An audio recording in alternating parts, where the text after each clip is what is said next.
जय माता की। आप सभी का फिर से एक बार स्वागत है माँ धूमावती ज्योतिष अनुसंधान एवं सेवा संस्थान के यूट्यूब चैनल में। और जैसा आप जानते हैं कि हम साल 2025 का वर्ष फल 12 राशियों के लिए अलग अलग भविष्यवाणी की विधियों में लेकर आ रहे हैं। इस सीरीज में हम पहली 5 राशियों की बात कर चुके हैं और आज बारी है छठवीं राशि कन्या राशि की। आप जैसा जानते हैं, मैं थोड़ा सा आपको बता देती हूँ जो लोग नए जुड़े हैं कि हम पिछले 3 सालों से ये पहल करके आ रहे हैं, क्योंकि मैं माँ धूमावती ज्योतिष अनुसंधान एवं सेवा संस्थान की संस्थापिका एवं माँ धूमावती साधिका ज्योतिषाचार्य दीपाली तिवारी, मैं अलग अलग भविष्यवाणी की विधियों पर रिसर्च कर रही हूँ। इसके लिए मैं यूरोप में, बैंकॉक में, अलग अलग देशों में जाकर भी आई हूँ, जिसकी वजह से मैं उसका लाभ आपको देना चाहती हूँ। अभी तक मैं रिसर्च कर रही थी, अब मेरी पीएचडी कंप्लीट होने वाली है और उसी का लाभ हम आपको देना चाहते हैं। नॉर्मली क्या होता है कि कोई एक भविष्यवाणी की विधि के लिए आपको किसी के पास जाना पड़ता है, दूसरी भविष्यवाणी की विधि के लिए आपको किसी और के पास जाना पड़ता है, लेकिन हमारा संस्थान इस तरह की पूरी कोशिश में है और हम उसका लाभ आपको पिछले 5 सालों से दे भी रहे हैं। और इसी सीरीज में आगे बढ़ते हुए आज हम बात करेंगे कन्या राशि की। जैसा कि उम्मीद करती हूँ आपने पिछली 7 वीडियोस देखी होंगी, जिसमें हमने 5 राशियों की वीडियोस बनाई है और शुरू की 2 वीडियोस इस बारे में थी कि चाइनीज ज्योतिष के द्वारा और अंक ज्योतिष के द्वारा 2025 ओवरऑल सभी के लिए कैसा रहने वाला है। तो चलिए शुरू करते हैं कि कन्या राशि वालों, आपका वर्ष फल कैसा रहेगा। और आपके जो भविष्यवाणी की विधि है वो है अंक ज्योतिष, जैसा कि हमने पिछली वीडियो में ही आपको बता दिया था, रिवील कर दिया था। सबसे पहले मैं आपसे माफी चाहती हूँ कि आप सभी को थोड़ा सा लंबा इंतजार करना पड़ा है कन्या राशि वालों के लिए, और उसका कारण ये है, आप सभी जानते हैं हमारे यहाँ धर्म का महासंगम, महास्नान, कुंभ स्नान चल रहा है प्रयागराज में, तो मैं वहीं पर थी, इस वजह से वीडियो बनाने में लेट हो गई और मैं उम्मीद करती हूँ आप सभी इस समस्या को जरूर समझेंगे। तो चलिए शुरू करते हैं। और अब बाकी जो 7 राशियां हैं कन्या से लेकर मीन तक, आपको बहुत लंबा इंतजार नहीं करना पड़ेगा, क्योंकि अब 1 और 2 दिन के अंतराल में ही आपको सारे वीडियोस मिलेंगे। तो चलिए शुरू करते हैं और जानते हैं क्या कहता है 2025 कन्या राशि वालों के लिए अंक ज्योतिष के द्वारा। अब सबसे पहले तो हम ये देखते हैं कि कन्या राशि किसकी राशि है। बुध ग्रह की राशि है। बुध ग्रह का जो अंक होता है, जो नंबर होता है न्यूमरोलॉजी के अनुसार, वो होता है नंबर 5। और जैसा कि हम पिछले वीडियोस में बात कर चुके हैं, इस सीरीज का पहला वीडियो ही इस बारे में था कि 2025 किस अंक के अंदर में आता है, वो है नंबर 9, यानी कि मंगल ग्रह के अंदर में। तो अब नंबर 5 और नंबर 9 का कॉम्बिनेशन कैसा रहेगा, यानी कि बुध और मंगल का कॉम्बिनेशन कैसा रहने वाला है। ओवरऑल अगर मैं बताऊं तो बुध और मंगल, बुध को बोलते हैं ग्रहों के राजकुमार और मंगल को बोलते हैं ग्रहों के सेनापति। तो इन दोनों का जो कॉम्बिनेशन है 70% और 75% कह सकते हैं अच्छा है। 20 to 25% ये थोड़ा सा नेगेटिव रह सकता है, और उसको मैं थोड़ा सा आपको विस्तार में बता देती हूँ। सबसे पहले तो आप इसको ऐसे समझिए कि बुध ग्रह जो है वो बुद्धि के कारक होते हैं। मैं आपको 3 चीजें बताती हूँ। एक इंसानी शरीर में, हमारे ह्यूमन बॉडी में 3 चीजें होती हैं, नॉलेज, इंटेलिजेंसी और हमारी सोल की वॉइस, जिसको हम अंतरात्मा की आवाज बोलते हैं। इंटेलिजेंसी यानी कि बुद्धिमत्ता, नॉलेज यानी कि ज्ञान। अब नॉलेज जो होती है वो ज्ञान ऐसी चीज है जो हम जन्म के बाद बाहर की दुनिया में आकर हासिल करते हैं। और मन की आवाज या आत्मा की आवाज, अंतरात्मा की आवाज ऐसी है जो हमारे साथ जन्म से ही आती है, हमारे शरीर में, हमारी आत्मा में। और बुद्ध जो होता है वो बुद्धिमत्ता है। बुद्धिमत्ता वो चीज है जो जन्म से ईश्वर ने हमारे अंदर भेजी है। हम कितना लॉजिक लगा सकते हैं, हमारे अंदर कितनी इंटेलिजेंसी है, ये जन्मजात ही फिक्स हो जाती है हमारे जन्म से पहले ही। तो बस आपको यही समझाना था। अब अगर देखा जाए तो जब बुद्धि और बल, आपने सुना होगा कई लोगों के पास बुद्धि होती है लेकिन बल नहीं होता, बल होती है लेकिन बुद्धि नहीं होती, लेकिन जब इन दोनों का कॉम्बिनेशन बन जाए तो इसको हम बोलते हैं परफेक्ट कॉम्बिनेशन, परफेक्ट पर्सन और मैन। अब क्योंकि इस साल कन्या राशि में बुध और मंगल यानी कि नंबर 5 और नंबर 9 का जो कॉम्बिनेशन बनने वाला है वो आपको यही परफेक्टनेस देने वाला है, यानी कि आप लोग ओवरऑल पूरे साल में परफेक्ट रहने वाले हैं, चाहे वो करियर की बात हो, फाइनेंसेस की बात हो या कोई बिजनेस की बात हो।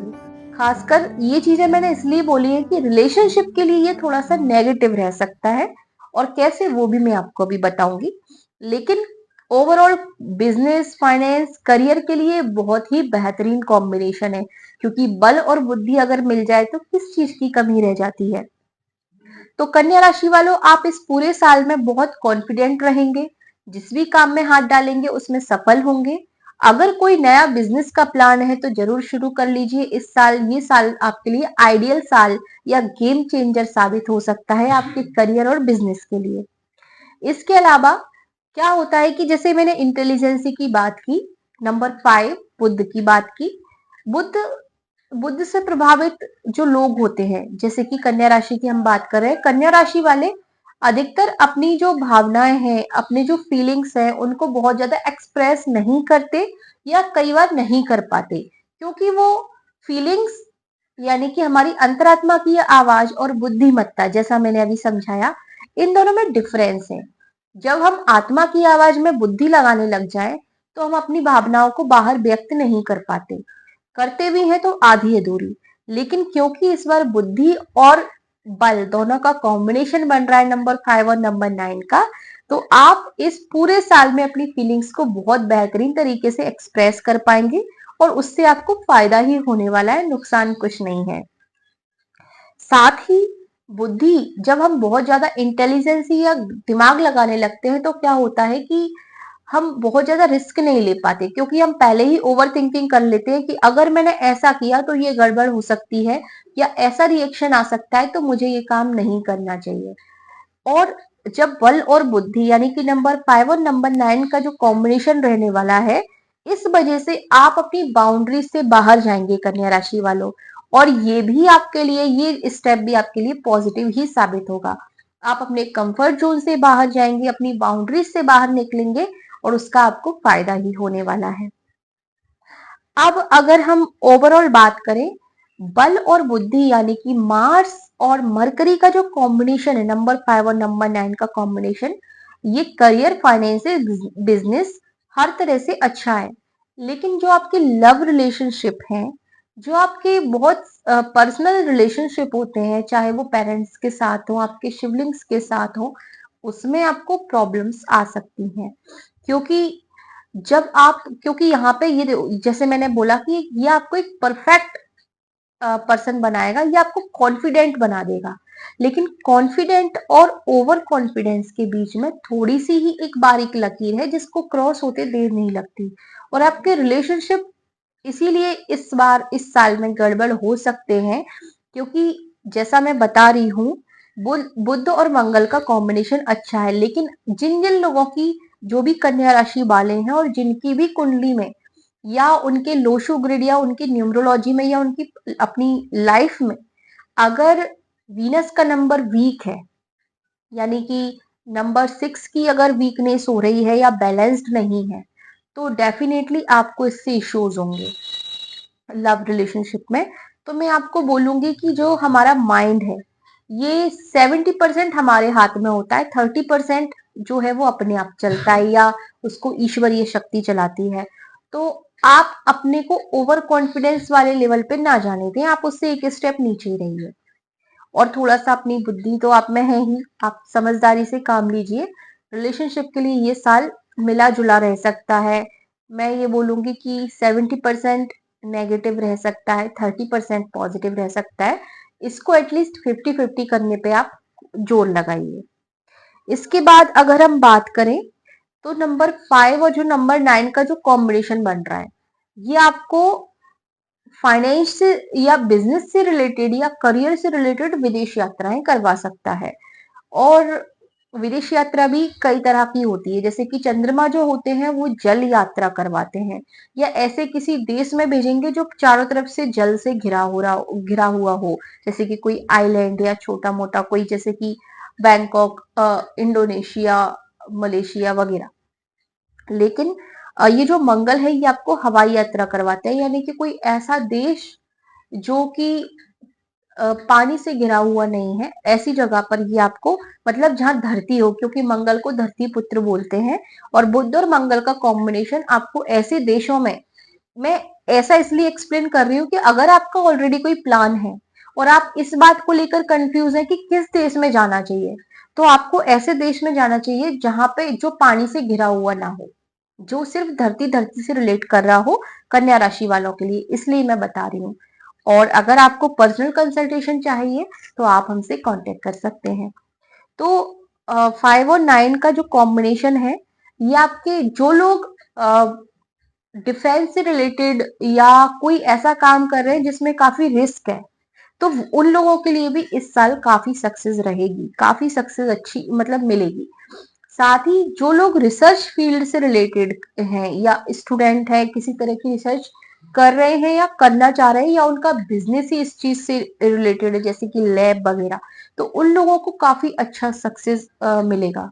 साथ में जो लोग, कन्या राशि वालों की बात हो रही है, जो लोग मेडिकल फील्ड में है, उनके लिए भी ये साल बहुत अच्छा है। और साथ में अगर मैं आपको नंबर 5 और नंबर 9 का करियर सेक्टर बताऊं सूटेबल, यानी कि इस साल कन्या राशि वालों के लिए कौन सा सेक्टर सबसे ज्यादा सूटेबल रहने वाला है, अगर आप कोई प्लान कर रहे हैं, अभी तक आप बहुत बच्चे हैं या आपने अभी तक कोई करियर सेक्टर चूज नहीं किया है, वैसे तो ये इंडिविजुअल कुंडली और भाग्य पर डिपेंड करेगा कि आप पर्सनली किस करियर में सक्सेस होंगे। लेकिन क्योंकि यहाँ हम न्यूरोलॉजी की बात कर रहे हैं, नंबर 5 और नंबर 9 का जो कॉम्बिनेशन है, ये आपको बहुत ही अच्छा आर्टिस्ट बना सकता है। आर्ट एक बहुत ही ब्रॉडर फील्ड है, ये किसी एक या दो या तीन सेक्टर्स पे खत्म नहीं हो जाती।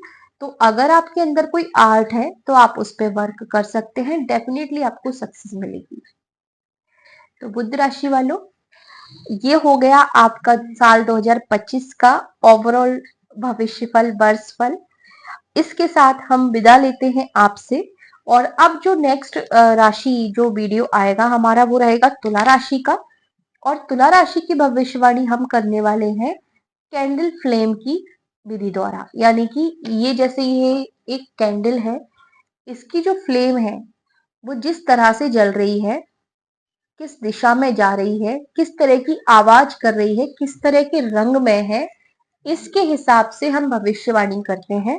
और इस हिसाब से हम आने वाली राशि यानी कि तुला राशि की भविष्यवाणी करने वाले हैं। और ये विधि कोई ऐसी आप नई विधि मत समझिए, काफी प्राचीन विधि है, एंशिएंट कल्चर से आई हुई है। मायान सभ्यता, मेसो अमेरिकन जो कल्चर है, मेसो अमेरिकन ट्रेडिशन में ये लगभग 2000 साल पुरानी विधियों में आती है। तो इसी के साथ हम विदा लेते हैं। तुला राशि की भविष्यवाणी, भले ही आप तुला राशि के ना भी हो, लेकिन ये भविष्यवाणी किस तरह से होती है ये जानने के लिए हमसे जरूर जुड़े रहिएगा। अगर आप कोई सजेशन देना चाहते हैं तो हमें कमेंट करना ना भूलिए। हमारी वेबसाइट को जरूर विजिट करिएगा, उस पर काफी सारे न्यू प्रोडक्ट्स लॉन्च हो चुके हैं। और इसी के साथ हम विदा लेते हैं। वीडियो को शेयर, लाइक, सब्सक्राइब करना ना भूलें। माता रानी आपको खुश रखे। जय माता की।